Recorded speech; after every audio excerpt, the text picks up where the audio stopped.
Si tu es dans cette église, même si tu as fait 1 mois, en 1 mois, tu peux grandir spirituellement. Tout dépend de ta manière d'écouter et de mettre en pratique ce qu'on dit.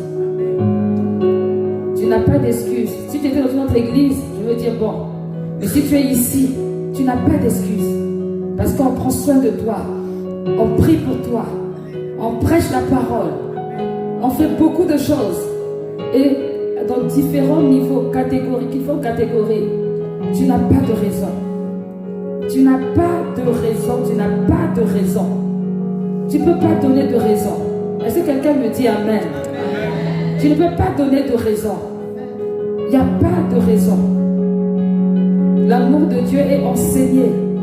Donc il n'y a pas de raison. Je ne vais pas dire c'est à cause de mon travail, ou à cause des études, ou à cause du mari, ou de la femme, ou des enfants. Je dis, il y a pas, tu n'as pas de raison.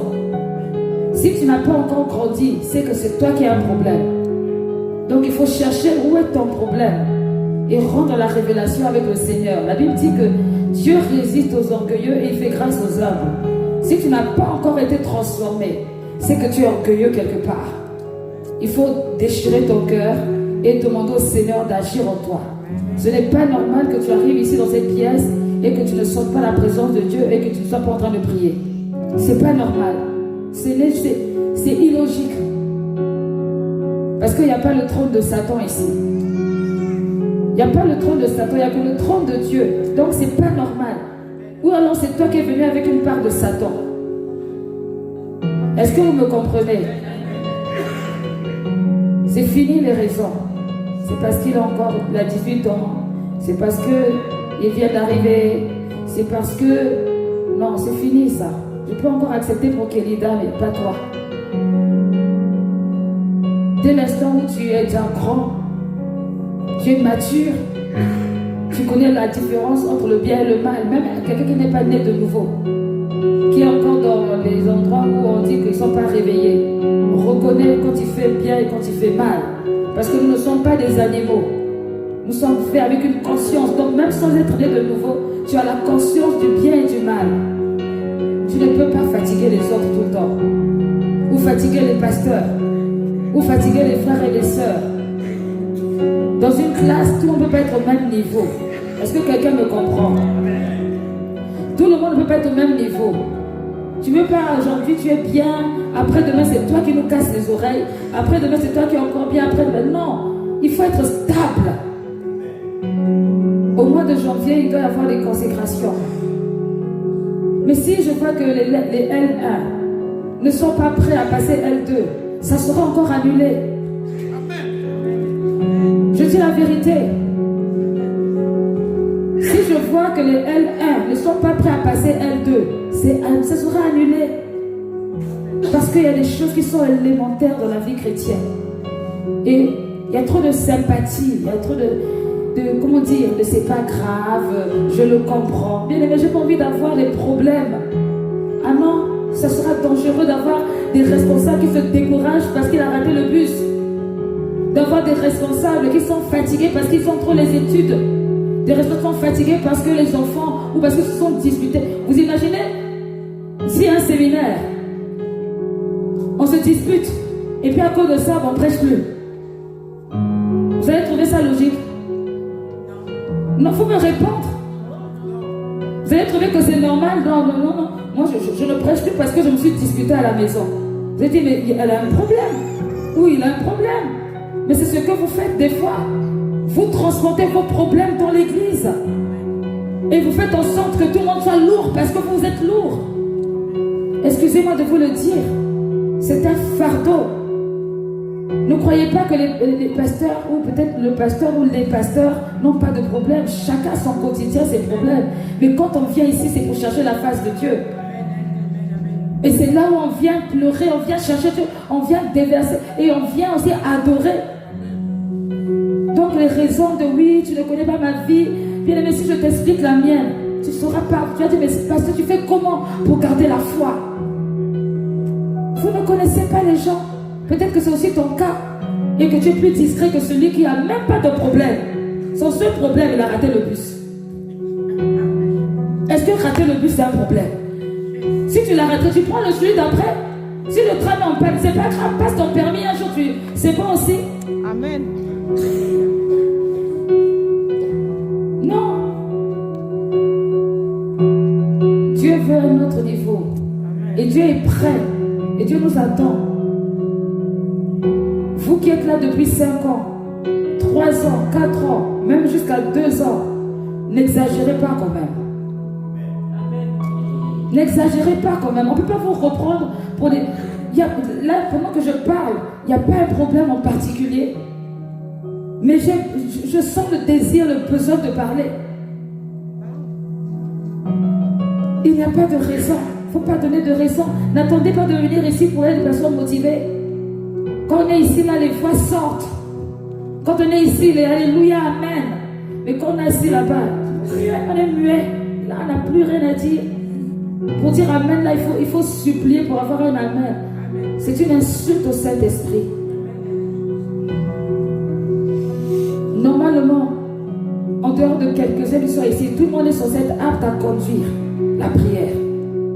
En dehors de quelques-uns, quelques-unes, tout le monde est censé être apte à conduire la prière.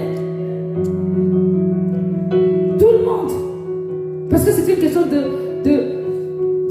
relation avec le Saint-Esprit. Tu ne peux pas être là en train de faire la prière et puis quand tu sors, tu descends ici, tu deviens une insolente, une impolie ou une personne qui ne comprend pas les choses spirituelles. Tu provoques les autres volontairement. C'est pour ça que tu n'évolues pas en fait. C'est pour ça qu'en fait il n'y a pas d'évolution. Parce qu'il y a trop de différence entre la vie spirituelle et la vie de tous les jours. C'est trop. Tu es schizophrène spirituel. Tu as 2 personnalités. La personnalité en Jésus pendant que je chante, ou pendant que je conduis la prière, ou pendant que je fais je ne sais pas quoi. Et puis la personnalité de celle de tous les jours là où on me connaît à l'école, avec les frères et sœurs. Vous n'avez même pas la crainte des uns et des autres. Tu n'as pas peur de mal parler à ton frère ou ta sœur. Tellement vous êtes familier, c'est normal. Je peux lui parler n'importe comment et alors elle va me comprendre. Bien aimé, le Saint-Esprit est sensible à tout ça. Sensible à tout ça.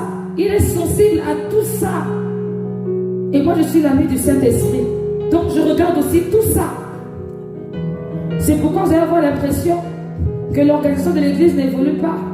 Mais c'est à cause de vous-même. C'est à cause de vous-même. Quelques-uns, je vois vraiment des efforts qu'ils font. Et non d'autres. C'est souvent, ça revient les mêmes choses. Femme, si tu es mariée, ne laisse pas ton mari te ramener en bas. Homme, si tu es marié, ne laisse pas ta femme te ramener en bas.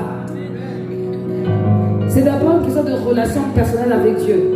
Et que celui qui est célibataire s'occupe des affaires du Seigneur. Amen. Tu devras penser au mariage. Et quand vous vous mariez, vous quittez même, vous abandonnez l'église. C'est bien ma femme, mon mari. Comme si on n'était pas mariés. Nous sommes mariés. Vous connaissez pas mon mari, il est là-bas.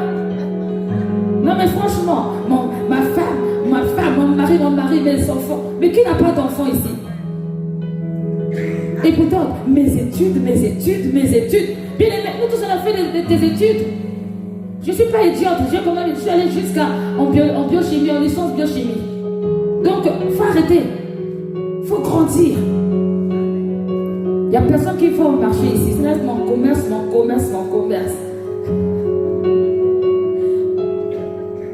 Dieu veut plus. Et Dieu est prêt. Mais vous êtes prêts?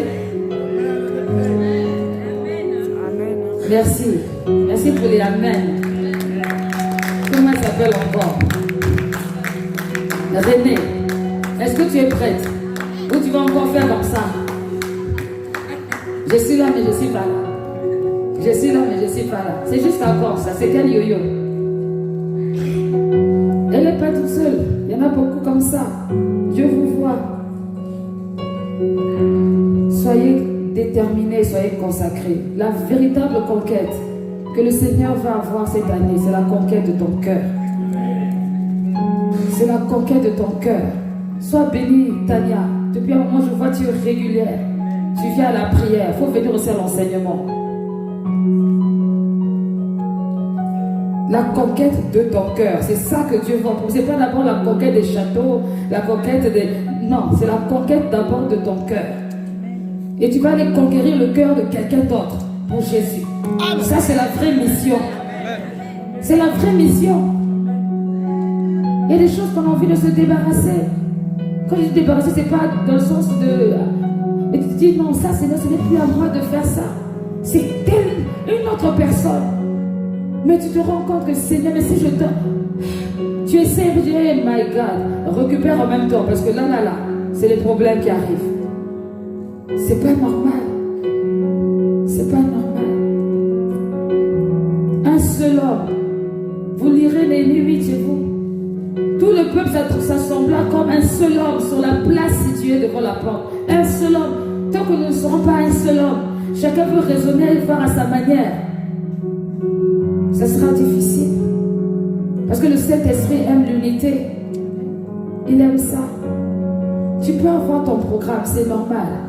Tu peux avoir tout ça, mais mets Dieu devant. Mets Dieu devant. Au point où même, on va te dire, mais toi aussi tu exagères. Vaut mieux qu'on te dise que tu exagères que le contraire. Tu ne peux pas venir ici dans cette église et puis tu ne sais pas pourquoi tu es là. Tu n'arrives pas à prier ou tu n'arrives pas à adorer. Non, c'est que tu es venu avec une part de Satan, toi. Non, vraiment, c'est dangereux. C'est pas bon. Il y a des chantres là, hein, Esther. On attend. On attend. Des responsables de la jeunesse, on attend. Le diaconat, on attend. Je ne fais qu'attendre. On attend. On attend. Seigneur, c'est quand? Ça va arriver quand? Tu ne peux pas penser et à la parole et penser à la table. C'est pas normal. On ne peut pas penser à tout. Dans l'église, il n'y a pas de star. Amen. La star, c'est Jésus. Alléluia. Mais ne faites pas que par votre comportement, qu'il commence à y avoir comme s'il y avait des stars. Oui. Si un tel n'est pas là, on ne pourra pas s'en sortir. Pourquoi? Parce qu'on a mis tout sur la tête de un tel. On a créé une star. Il y a une sœur qui était avec nous autrefois, qui n'est plus, qui propageait cette nouvelle que oui, dans l'église, au fond de Rocher, la seule personne qui fait tout, c'est Maman Maryse. Et quand j'ai appris ça, j'ai dit ok, c'est très bien. Revoyez le comportement de la personne. Bien aimé, c'était tout sauf ce qui était correct.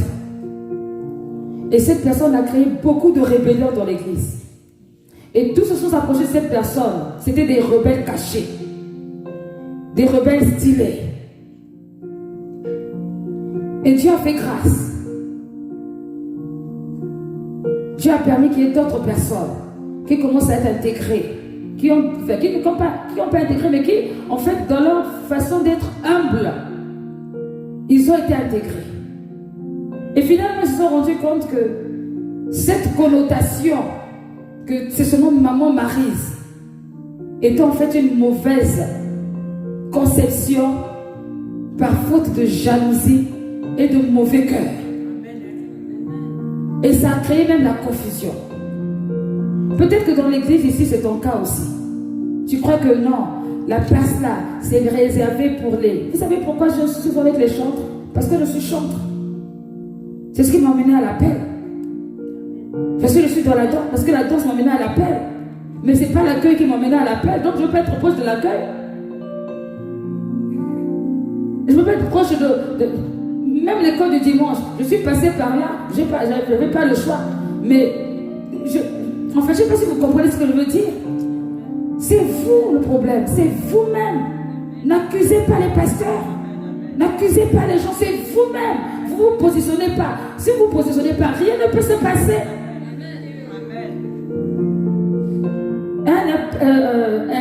Elsa, les jeunes, c'est comme ça. Préparation des jeunes le jour J, alors que c'est avant qu'on fait ça. Mais non, Non, moi je fais les choses de qualité. C'est pas un petit Dieu que j'adore. Et quand on doit s'occuper de mes jeunes, on doit me s'occuper de bien, comme il faut. Sinon je le fais moi-même. Moi-même. Des responsables qui ne sont pas conscients des responsabilités qu'ils ont dans l'église. D'autres sont capables de disparaître pendant un moment et puis de réapparaître. Tout ça là, c'est normal. Qui peut démissionner de son poste sans donner de raison et puis revenir comme si de rien n'était? Dites-moi. Qui peut faire ça? Dans quel travail vous avez vu ça? Quelle entreprise vous avez vu ça? Ah non, mais moi je ne me sens pas bien aujourd'hui, donc vraiment, je ne viens pas. Et puis le lendemain, mais voilà, prenez-moi, car je suis comme ça. Mais tu seras viré. C'est votre faute. Que chacun parte avec ça dans son cœur.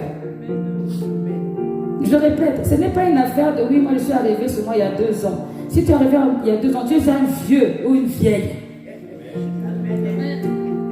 Si tu arrives aussi il y a 1 an, tu es aussi un vieux, une vieille. Je ne peux tolérer que Elida et Nadia. Tous les autres, c'est non. Hein? Voilà là-bas, une là-bas. Papa pasteur, maman pasteur. C'est fini, hein? Voilà. Tu me fais pleurer là et tout, comme ça. Saint-Esprit. Amen. Que Dieu nous bénisse. Je vous dis ça par amour, hein? Pas que vous condamnez. Par amour. C'est par amour. Si tu rentres dans la révélation, tu vas avancer. Si tu rentres dans la révélation, toi-même avec Dieu. Amen.